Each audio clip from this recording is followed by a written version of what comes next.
গাইবান্ধার সুন্দরগঞ্জ উপজেলায় জমি জমা নিয়ে বিরোধের জের ধরে প্রতিপক্ষের হামলায় ৩ জন গুরুতর আহত হয়ে সুন্দরগঞ্জ স্বাস্থ্য কমপ্লেক্সে ভর্তি হয়েছেন।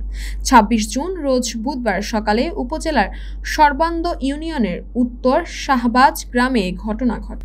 আহতরা হলেন মোহাম্মদ নজরুল ইসলাম, বয়স তার ৪৫ বছর, মোসাম্মদ নুরজাহান বেগম, বয়স তার ৩০ বছর এবং মোসাম্মদ সুফিয়া বেগম, বয়স তার ৩২ বছর।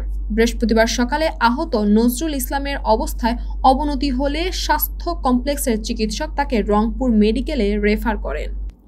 জানা যায়, সুন্দরগঞ্জ উপজেলার সর্বান্দ ইউনিয়নের উত্তর শাহবাজ গ্রামে বাড়ির সীমানা নিয়ে দীর্ঘদিন থেকে মোহাম্মদ মোজাহার আলীর পরিবারের সাথে স্থানীয় হানিফ মণ্ডলের পরিবারের সঙ্গে দ্বন্দ্ব চলছিল।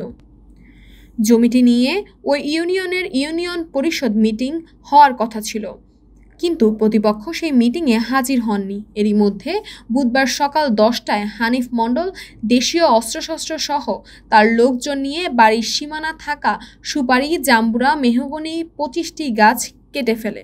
এছাড়া সীমানায় থাকা টয়লেট ও বাউন্ডারি ভাঙচুর করে।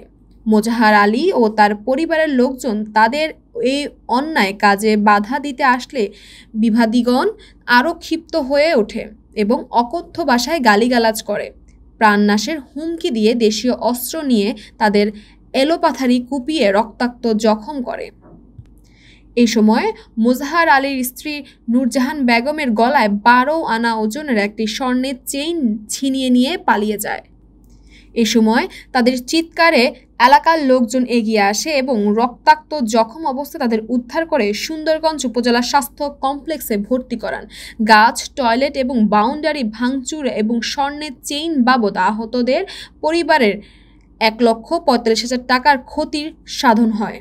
এই ঘটনায় মোহাম্মদ মোজাহার আলী বাদী হয়ে ওই গ্রামের মৃত কাবিল মণ্ডলের ছেলে হানিফ মণ্ডল সহ ৭ জনের নামে উল্লেখপূর্বক আরও ৭ থেকে ৮ জন অজ্ঞাত ব্যক্তির বিরুদ্ধে সুন্দরগঞ্জ থানায় একটি এজাহার দাখিল করেছেন।